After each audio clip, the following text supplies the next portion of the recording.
Assalamualaikum warahmatullahi wabarakatuh. Selamat siang teman-teman semuanya dan selamat siang kelompok 5. Siang. Oke, jadi kami dari kelompok 6 yang mana pada mata kuliah ini ya kita mendapatkan tugas yaitu tugas mata kuliah profesi kependidikan untuk studi kasus. Oke. Kelompok eh, Kelompok 6 beranggotakan yang pertama itu ada Dani Astri Noviansyah, yang kedua itu saya sendiri Cindy Agustina, dan yang terakhir itu adalah Juliarti Sri Astuti. Adapun dosen pengampu dari mata kuliah ini ada Ibu Dr. Nur Izati SPD MSI dan juga Bapak Aang Yudo Prastowo MPD. Baik, ini ada studi kasus yang mana untuk kasus dan permasalahan yang ada serta rumusan masalah akan dijelaskan oleh Juliarti Sri Astuti. Kepada Juliarti, saya persilahkan. Baiklah, terima kasih moderator.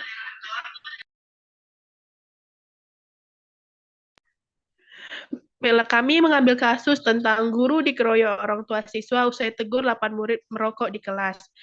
Nah, permasalahan yang kami dapati yang pertama itu seorang guru di SMP Negeri 3 Kabupaten Jenoponto, Sulawesi Selatan dikeroyok oleh orang tua siswa setelah menegur 8 pelajar yang kedapatan atau ketahuan merokok.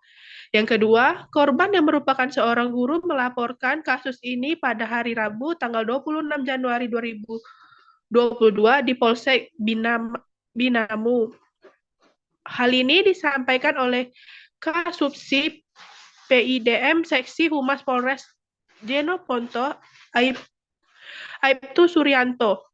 Yang ketiga, penyidik Polsek Binamu telah melakukan pemeriksaan terhadap sejumlah saksi-saksi, termasuk korban dan terduga pelaku.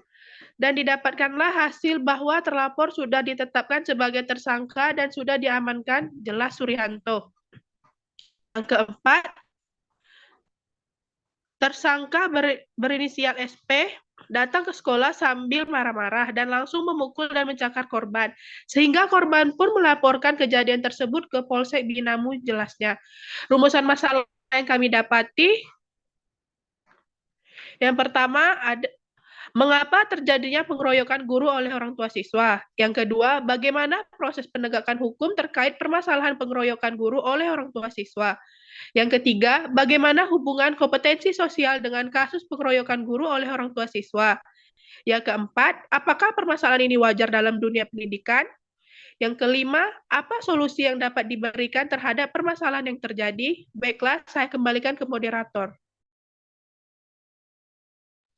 Baik, Juliarti Sriastuti, terima kasih atas penjelasannya. Nah, berdasarkan permasalahan-permasalahan yang tadi, maka mari kita membahas permasalahan tersebut.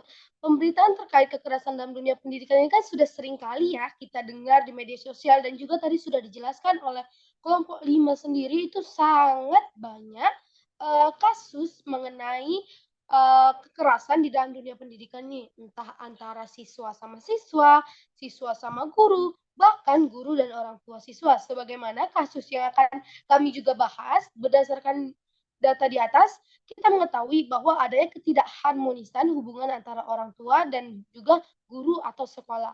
Sehingga guru atau sekolah ini lagi tidak memiliki satu tujuan dan satu pemahaman dalam mendidik dan membentuk karakter anaknya itu. Oleh karena itu, hal inilah juga membawa akibat yang tidak terbentuknya karakter anak secara baik karena adanya perbedaan pemahaman antara orang tua atau guru tentang pendidikan. Nah, ketidakmengertian orang tua terhadap tugas dan tanggung jawab guru ini mengakibatkan terjadinya intimidasi orang tua terhadap guru. Jadi, guru ini tuh kayak dia tuh tidak mengetahui kalau misalnya kayak mana sih jalannya pendidikan itu sehingga uh, sehingga orang tua ini tuh melakukan tindakan-tindakan kriminal seperti kasus yang kami angkat ini, yaitu guru SMP Negeri 3 Kabupaten Jeneponto ini, yang mana awalnya kejadiannya ini ketika sang guru ini atau korbannya ini tuh dia mendapati bahwa 8 orang anak muridnya itu merokok di kelas, sehingga kan udah tahu lah kan dekat peraturan sekolah itu kan nggak boleh ngerokok. Jadi tuh guru ini memberikanlah pengarahan dan bimbingan kepada siswa tersebut yang membuat pelanggaran tersebut.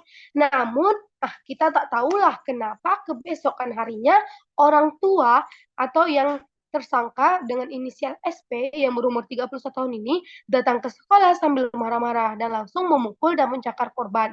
Sehingga korban yang merupakan guru ini pun melapor kejadian itu ke Polsek Binamu. Nah, jadi dalam hal ini kelompok kami lihatlah kan kenapa siswa ini uh, ditegur, kan tegurnya kan baik, terus tuh ditegur sama orang tuanya, ditegur sama gurunya, lalu tiba-tiba gurunya itu orang tuanya itu besoknya datang dan marah-marah. Menurut kami tidak mungkin kan seseorang marah-marah gitu langsung saja, apalagi ini orang tua, orang yang udah paham lah kan, nggak mungkin dia langsung saja berbuat seperti itu. Nah, berdasarkan data di atas itu, kami melihat bahwa tidak ada niatan antara orang tua tersebut dulu untuk memulai komunikasi. Misalnya nanya, ibu kenapa memarahi anak saya? Ibu kenapa gini, gini, gini. Dan juga kita melihat juga tidak ada uh, guru tersebut melakukan hal kekerasan kepada anak tersebut. Kenapa harus guru tersebut dianiaya oleh orang tua itu? Sehingga kami menyebutnya ini miskomunikasi atau misinformasi. Yang mana kalau misalnya tidak ada terjadi komunikasi dengan guru tersebut setelah anak ditegur, seringkali siswa ini melebih-lebihkan persoalan. Misalnya awalnya dia itu cuma ditegur karena merokok, dia takut lah kan ngadu sama orang tuanya, dia bilang lah yang aneh-aneh yang tidak sesuai dengan perbuatannya. Oke, selanjutnya. Nah, kejadian seperti ini pun justru membawa ya pendidikan misalnya yang itu guru takut menegur siswa yang nakal lagi karena merasa tidak didukung oleh orang tua. Jadi kadang tuh kalau misalnya udah ada kejadian kayak gini tuh guru tuh malas gitu untuk mengingati anak-anak ini karena takutnya itu orang tua itu makin tidak menerima. Jadi bahkan ada juga guru yang masuk ke penjara karena menegur anak atau menjewernya. Nah, hal inilah yang membuat siswa ini jadi pandai membaca situasi. Jadi dia tuh makin nakal lah, makin dia gampang tawuran, gampang bolos dan merokok di sekolah. Tak jarang juga guru mengaku sering melihat siswanya merokok dan berperangai buruk di luar sekolah. Sekali ditegur, siswa ini bilang kan nggak di dalam jam sekolah, Bu. Jadi seolah-olah tidak ada kewibawaan guru lagi sebagai guru gitu dalam mengingati anak muridnya. Selanjutnya itu anak tidak mendapatkan pendidikan menyeluruh karena orang tua beranggapan di sekolah anaknya hanya perlu pintar. Hal ini menyebabkan karakter anak tidak bisa dibentuk di sekolah. Nah, di sekolah ini guru kan mempunyai tugas. Kalau misalnya guru itu juga mendidik dan juga memberikan pengajaran. Oke, jadi kalau misalnya guru itu hanya memberikan pengajaran, tidak mendidik, maka karakter anak itulah yang susah dibentuk di dalam sekolah tersebut. Yang ketiga itu kecurigaan yang tinggi orang tua terhadap guru, sehingga orang tua berpikir dan bertindak negatif bila guru mendisiplinkan anak mereka. Jadi orang tua ini curiga bisa juga berdasarkan kasus kayak kemarin tuh guru yang mengeker telinga anaknya itu. Jadi orang tua ini curiga kalau misalnya guru tersebut mendisiplinkan anaknya.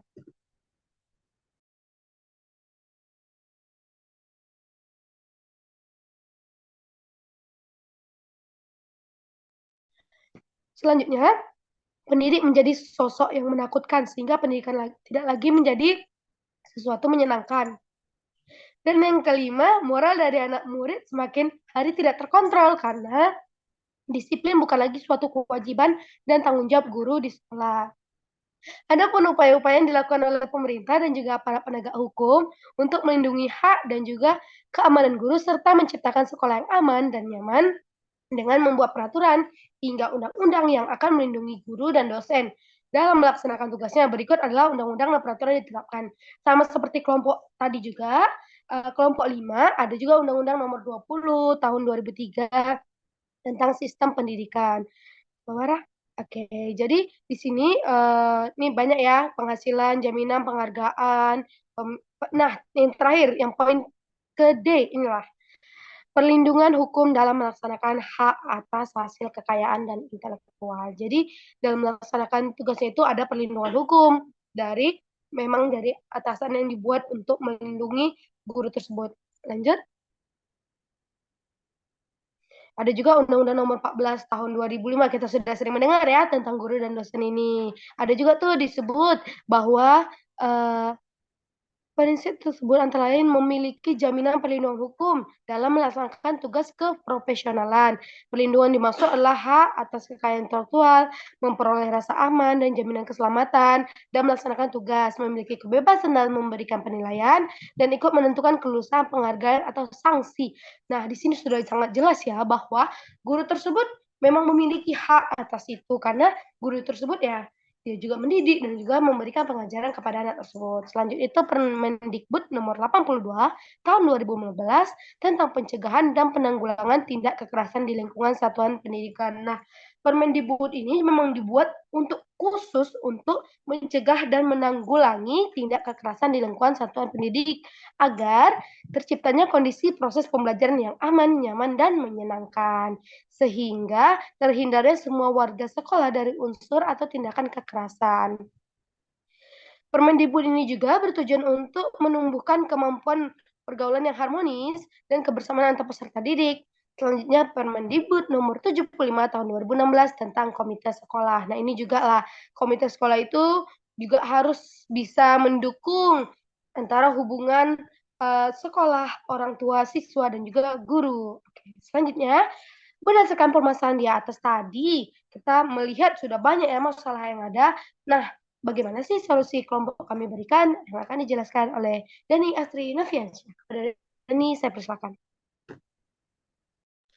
Ya, terima kasih kepada moderator. Nah, solusi dari kasus yang ini yaitu kasusnya berjudul tentang guru dikeroyok oleh orang tua dikarenakan siswanya merokok, ya kan.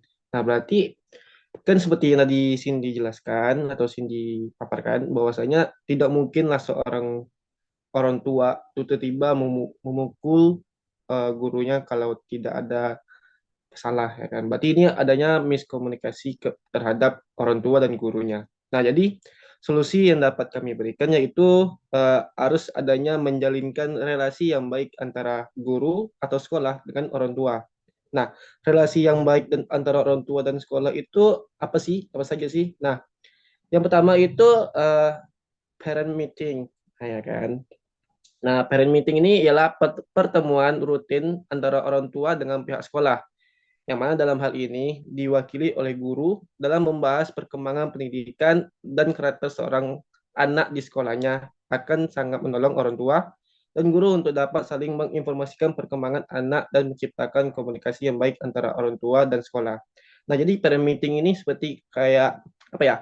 Uh, guru serta wali murid itu mengadakan rapat yang mana isi rapatnya itu membicarakan tentang anak-anaknya tuh selama apa saja dilakukan selama di kawasan sekolah, apakah dia belajar dengan baik atau apa saja sih tindakan-tindakan yang apa yang dilakukan di sekolah gitu. Baik, selanjutnya itu yang kedua, next.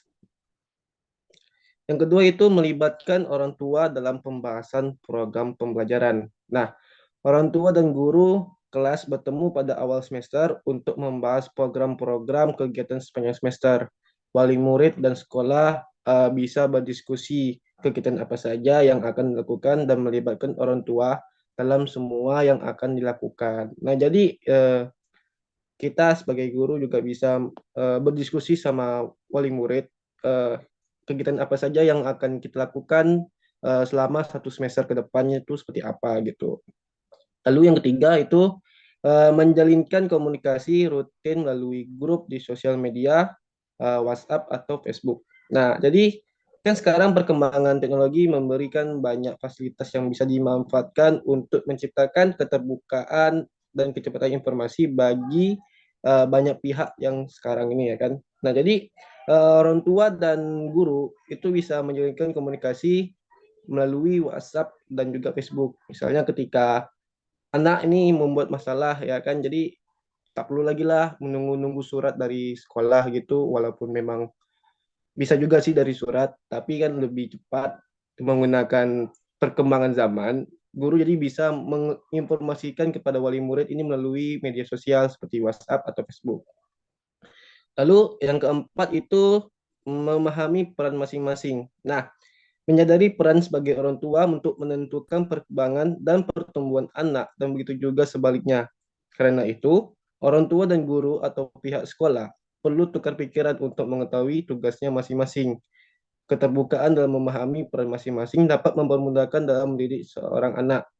Jadi orang tua itu harus dapat memahami bahwasanya pertumbuhan dan perkembangannya seorang anak itu juga dapat ditentukan dari orang tuanya juga. Jadi orang tua itu harus percaya kepada anaknya agar gimana ya? Orang tua itu harus percaya kepada sekolah bahwasanya ia nitipkan ke anaknya di sekolah itu untuk belajar, dididik juga gitu. Jadi eh, di sekolah orang tua percaya kepada sekolah untuk membentuk karakter seorang anaknya tuh di sekolah. Oke, itu saja solusi yang dapat kami sampaikan. Lalu penutupnya itu ialah kesadaran orang tua akan pentingnya pendidikan saat ini sudah tinggi, akan tetapi pemahaman orang tua tentang dunia pendidikan mengalami pergeseran. Orang tua berpikir guru atau sekolah hanya memiliki tanggung jawab akademik, tetapi tidak dengan karakter anaknya. Sehingga apabila ada pendisiplinan yang dilakukan oleh guru, guna itu untuk membentuk karakter anak, maka akan terjadi hal-hal yang tidak menyenangkan bagi guru. Contohnya, guru mengalami penganiayaan bahkan sampai dipenjarakan karena menegur seorang anak. Nah, dari situasi seperti ini, maka sangat penting dibangun relasi yang baik dalam untuk membentuk dalam relasi yang baik antara pihak sekolah dan juga orang tua, sehingga bisa menciptakan sebuah kerjasama yang baik dalam untuk membentuk ada seorang anak. Kerjasama ini bisa dilakukan oleh orang tua dalam bentuk parent meeting, terus membahas program kegiatan selama 1 semester secara bersama-sama, menjalinkan komunikasi-komunikasi rutin melalui grup di media sosial, dan perlunya saling memahami peran masing-masing dalam membentuk karakter seorang anak. Kondisi yang saat ini terjadi dalam dunia pendidikan haruslah mendapatkan penanganan segera sehingga akan tetap bisa menjaga kualitas seorang guru dan terbentuknya karakter anak yang baik bagi nusa dan bangsa. Baiklah, itu saja yang dapat saya sampaikan. Saya kembalikan kepada moderator. Baik, terima kasih kepada Dani Noviansyah atas penjelasannya. Nah, berdasarkan yang telah Dani jelaskan tadi, itulah yang dapat kami sampaikan. Apabila ada kesalahan, kami mohon maaf. Sebelum kami menutup, apakah dari kelompok 5 ada tanggapan untuk kelompok kami? Baik, Cindy, ini nggak saran aja sebenarnya.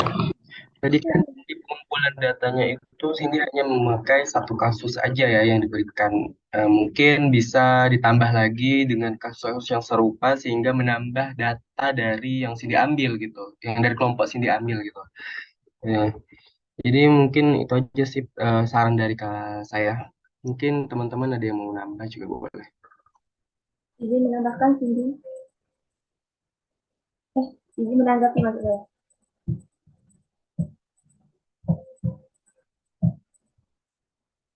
Iya, silakan Ira.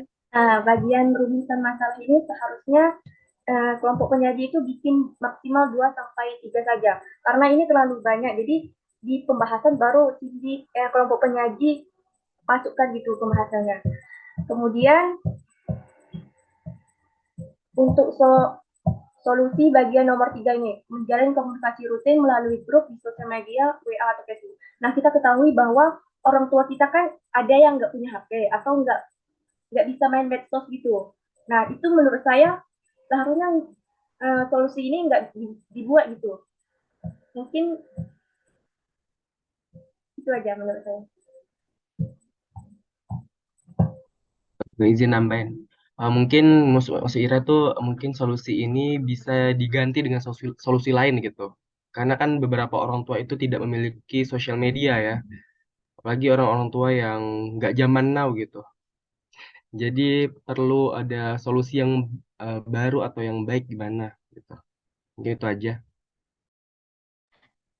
Oke, baik. Rio, Ira, dan kelompok 5 atas tanggapannya yang luar biasa. Insya Allah ke depannya kalian akan memperbaiki dan juga karena melihat presentasi dari kelompok 5 tadi, kami juga terinspirasi. Kami tanyakan tadi bahwa kalau misalnya pemilihan kasus ini pengumpulan data itu tidak hanya dari satu kasus saja, tetapi dapat juga dari kasus lainnya. Dan juga untuk rumusan masalah mungkin ya, itu terlalu kami besarkan karena memang ada beberapa masalah yang menjadi tujuan kami, namun tidak apa, kedepannya akan kami perbaiki. Selanjutnya ini yang menjalin komunikasi rutin melalui grup di media sosial. Nah, di sini ya, di era di 2000 di era abad 21 ini kan sudah sangat canggih ya. Jadi mengapa kami mengambil komunikasi seperti ini, bahkan pada zaman COVID-19 kemarin itu kan semua anak itu belajar di HP, di itu, sehingga kami berpikir kalau misalnya adanya grup di sosial media WhatsApp ini sudah tidak asing, apalagi kalau misalnya anak-anak anak-anak di tahun 2019 itu sudah belajar pada melalui WA, WhatsApp dan juga grup-grup dan juga media pembelajaran lainnya. Namun mungkin saran Ira dapat kami terima karena memang tidak semua dibagi pelosok di Indonesia kan beragam, tidak semua itu dapat mempunyai gadget dan juga dapat melakukan kegiatannya seperti yang tadi Rio juga bilang, tidak semua ibu-ibu tuh seperti zaman now gitu ya. Baik, terima kasih atas tanggapan dari kelompok 6. Apakah ada lagi kelompok 5 maksudnya? Oke, apakah ada kelompok Oke, baik. Terima kasih atas kelompok 5 atas tanggapannya, dan juga terima kasih kepada rekan-rekan saya yang telah menjelaskan dengan baik. Saya selaku moderator mengucapkan mohon maaf apabila ada kesalahan, dan juga kami menutup dengan wabillahi taufiq wal hidayah. Wassalamualaikum warahmatullahi wabarakatuh. Waalaikumsalam warahmatullahi wabarakatuh.